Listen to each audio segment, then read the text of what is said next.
দেখতে দেখতে একদম বছরের শেষ দিনে এসে আমরা পৌঁছে গেছি। 2025-এর আজকে শেষ দিন। আগামীকাল নতুন বছর, নতুন দিন। আরো একটা বছর কিভাবে কাটবে তা আমরা কেউ জানি না। তো শেষ দিনটা আজকে কিভাবে কাটাবো সেটাও জানি না। গতকাল রাত্রেই ছেলেকে নিয়ে বাড়ি ফিরলাম 1:30। ও অফিস থেকে বেরোলো 12:40। আমরা 11:45 থেকে ওর অফিসের সামনে ওয়েট করলাম। মোটামুটি আমি তো ঘুমিয়েই পড়ি প্রত্যেক দিনই। ও গতকাল বলছে যে মা তোমরা এতক্ষণ এসে অপেক্ষা করো, আমার নিজেরও খারাপ লাগে, আবার আমাদেরও খারাপ লাগে যে ওই ঠান্ডায় ও হয় বাইকে নয় ক্যাবে করে আসবে। যাই হোক, এটা কিন্তু আমাদের প্রত্যেকের পার্ট অফ দ্য লাইফ। আর এইভাবে আজকের ব্লগটা শুরু করছি। গতকালের ব্লগে মানে আমার এই এতদিনের ছুটি নেওয়ার পর গতকাল যে আমি ব্লগটা দিয়েছিলাম, সেই ব্লগে একজন লিখেছেন যে তুমি প্লিজ এবার তোমার ইন্ট্রোডাকশনটা একটু চেঞ্জ করো। আমি তাকে কথা দিয়েছি যে অবশ্যই আমি নতুন বছর থেকে ইন্ট্রোডাকশনটা চেঞ্জ করবো, একঘেয়ে হয়ে যাচ্ছে। তো দেখি কতটা কি করতে পারি।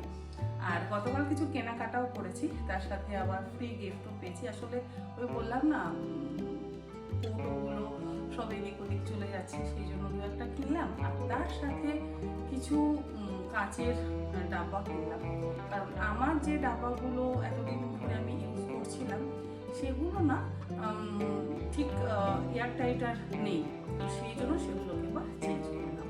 তো দেখি সেগুলো আপনাদেরকে দেখাবো। আমি সবসময় হোম সেন্টার থেকে কিনি, আমার ফেভারিট জায়গা। আগে একটু ঘরটা গুছিয়ে নিই, তারপর বাড়িতে আছি।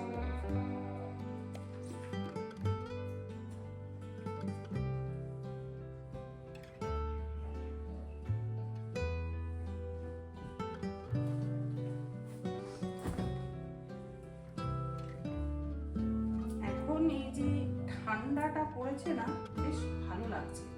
দুদিন পর ওই যে মারাত্মক গরমটা পড়বে না, সেটা সত্যি সহ্য করা যায় না, আর বড্ড কষ্ট হয় গরমকালে। তো শীতকালে মোজা পরে, টুপি পরে বা সোয়েটার জ্যাকেট পরে চাপাচুপি দিয়ে কিন্তু কাজ করা যায়, বাট গরমকালে ভীষণ কষ্ট হয়।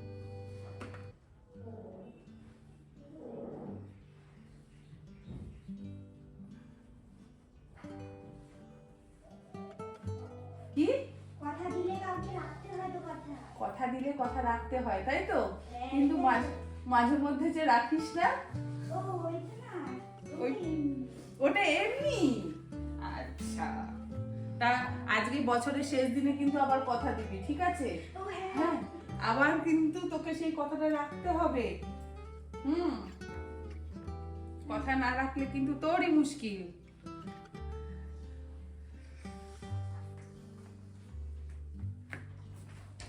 গতকাল বলেছি যে মায়ের কাছে, দিদির কাছে ডাব্বা চলে গেলে আর আসে না। আমার কথাটা উইথড্র করছি, মা ফেরত করে দেয়। কিন্তু আমার মায়ের বাড়িতে এত বড় বড় ইঁদুর যে সেই ইঁদুরের থেকে না মাকে কৌটোগুলোকে বাঁচিয়ে রাখতে হয়। মা এই যে সুন্দর করে আবার পাঠিয়ে দেয় আমাকে, কিন্তু ইঁদুরগুলো এমন কেটে দেয় যে সেই কৌটোগুলো আবার পরবর্তীতে ব্যবহার করার উপযুক্ত থাকে না। তো মা অনেক যত্নে বাঁচিয়ে বাঁচিয়ে কৌটোগুলোকে রাখে। এই যে এইগুলোতে না আমি মাছ টাছ রাখি, আর এগুলো আমার ভীষণ কাজে। ও এগুলো না ধুতে হবে, সেদিনকে নিয়ে আর ইয়ে করা হয়নি, ধোয়া হয়নি। ওই যে দেখলেন এলো হচ্ছে সুস্মিতা, সপ্তাহে 2 দিন ও আমার কাজকর্ম করে, কারণ ওর কাজ এত ভালো, আমি একা না এখন সব কিছু পারি না। তো সেই জন্য ও আসে, এসে আমাকে 4-5 ঘন্টা হেল্প করে, আর এটা আমার খুব সুবিধা হয়েছে। তাই বললাম যে বছরের শেষে কথা দিলে সে কথাটা রাখবি। কালকে সিলিকনের একটা পাত্র কিনেছি, এর মধ্যে 4টে আছে। আর এই যে এইরকম ডাব্বাগুলো কিনেছি, এর মধ্যে 1 2 3 4 5 6 ছটা রয়েছে।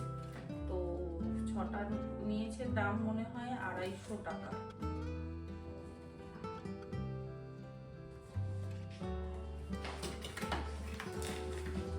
এগুলো সিলিকনের ডাব্বা, দেখতে বেশ ভালো লাগলো আর সাইজটাও খুব সুন্দর, 4টে আছে। দামটা কত নিয়েছে? দামটা মনে হয় 699 বা এরকম কিছু নিয়েছে। হ্যাঁ 699, ডিসকাউন্ট ছিল। এই যে খুব সুন্দর, সাইজটা কিন্তু খুব সুন্দর, 4টে রয়েছে। কালার যেহেতু আর ছিল না বলে, আগে আমি দেখেছিলাম বেশ ভালো কালার ছিল, তো কালকে আর কালার পেলাম না, তো সেই জন্য এটাই নিয়েছি। আর ছিল রাউন্ড শেপ। রাউন্ড শেপ না আমি খুব একটা নিতে চাই না, ফ্রিজে রাখতে অসুবিধা হয়,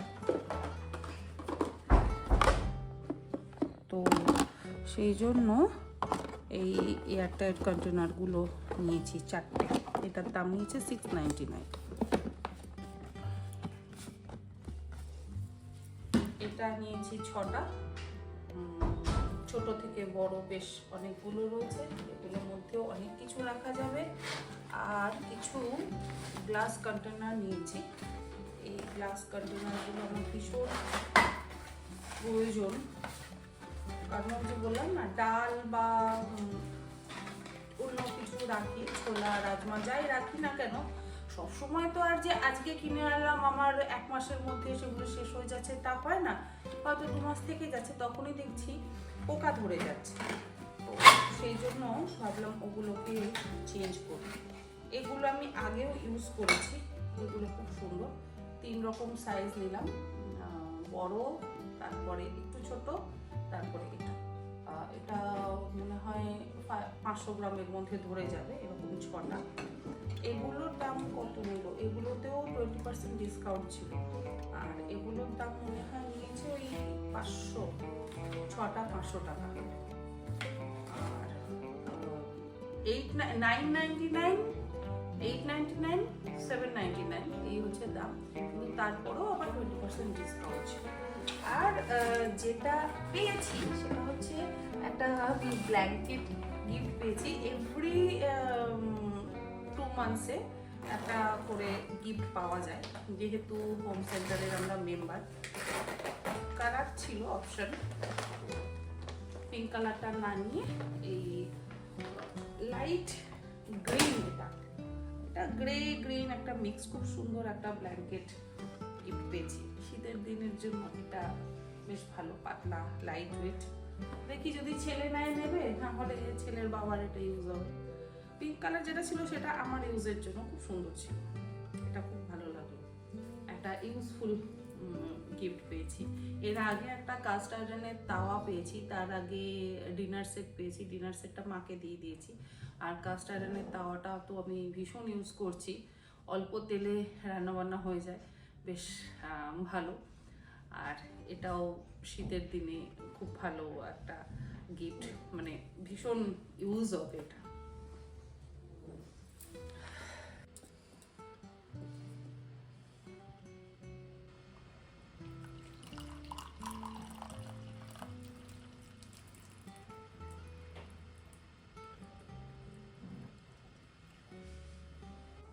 এবছরের মতন তো সকালে চা খাওয়ার পর্ব কমপ্লিট, এবারে একটু জল খাবার করব।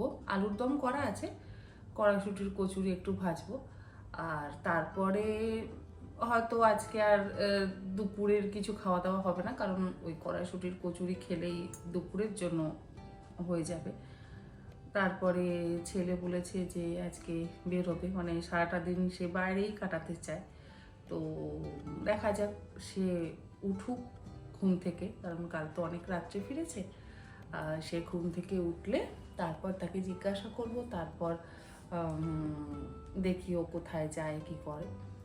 তবে আমি জানি এটা ও সাউথ সিটিতে তো যাবেই, সেখানে কিছুক্ষণ হয়তো সময় কাটাবে, তারপর ওখান থেকে আবার রাত্রে আমাদের প্রোগ্রাম হয়েছে বোনেদের সাথে, ওই কোথাও একটু বসে সময় কাটাবো একসাথে, আমাদের সোসাইটিতেও প্রোগ্রাম হয়। তো এবারে বোন বলল যে চল একসাথে কোথাও সময় কাটাই। অনেক দিন আমাদের দেখা সাক্ষাৎও হয় না। সেই বোনের মেয়ের জন্মদিনের পর আবার আমি এতটাই ব্যস্ত হয়ে পড়েছিলাম, আর ছেলের অফিসের জন্য ছেলে এতটাই ব্যস্ত থাকে যে আর একসাথে আমাদের ঠিক দেখাও হয় না। হাজব্যান্ডও ছিল না। তো আজকে একসাথে আমরা একটু সময় কাটাবো, এইভাবে আর কি লাস্ট দিনটা সেলিব্রেট করব। আর কালকে আবার কল্যাণী যাওয়া আছে, কল্যাণীতে পিকনিক, মানে বছরের প্রথম পিকনিক, অনেক দিন পর কল্যাণীতে পিকনিক কে আর কি অ্যাটেন্ড করছি। 2-3 বছর আমি অ্যাটেন্ড করতে পারিনি। আগে কল্যাণীতে তো আমাদের প্রত্যেক বছরই পিকনিক হতো, আর প্রত্যেক বছরই যেতাম। মানে বম্বেতে যখন থাকতাম বা দিল্লিতে যখন থাকতাম তখন আসতাম এই সময়, আর পিকনিক হতো। আর কল্যাণীর পিকনিক মানে ওই একদিন শুরু হবে, এই ধরুন 25 তারিখ শুরু হলো, 25 তারিখ দুপুরে হবে, 25 তারিখ রাত্রে হবে, তারপরে 26 তারিখ দুপুরে খিচুড়ি দিয়ে শেষ হয়। মানে শুরু হলে সেটা 3 বেলা ধরে চলে। তো এবার আর আমার পক্ষে অত দিন থাকা সম্ভব যেহেতু নয়, কারণ 2 তারিখ আবার দিদির মেয়ের জন্মদিন আছে। তো ওর জন্য একটু রান্না বান্না করে টোরে নিয়ে যাবো, ওরা তো আর এখন আসতে পারছে না। ও আগে থাকতে ভালো আছে, হাঁটছে। এই 15 দিন হলো হাঁটাহাঁটি শুরু করেছে আস্তে আস্তে ঘরের মধ্যেই। তো যাই হোক, এই করে বছরটা শেষ করব। আর আপনারা আপনাদের বছরটা কিভাবে শেষ করলেন অবশ্যই জানাবেন, কারণ এই ব্লগটা যাবে অন্তত ওই 2-3 তারিখ নাগাদ, আমি জানি আমার এডিট করারও সময় হবে না। তো এই করেই কাটিয়ে দেবো, আর আপনারাও জানাবেন যে কিভাবে আপনারা বছরটা শেষ করলেন।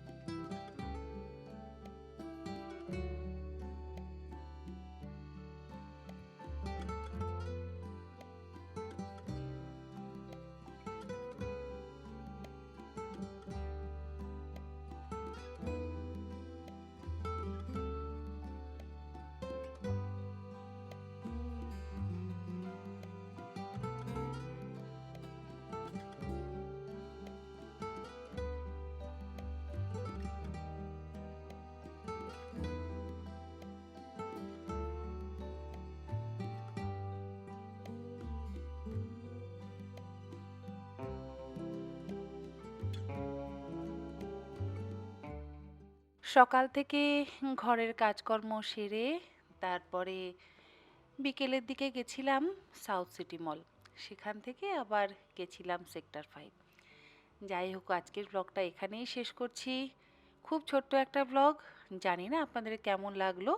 আপনারা সকলে ভালো থাকবেন এবং নতুন বছরটাকে ভালোভাবে কাটাবেন।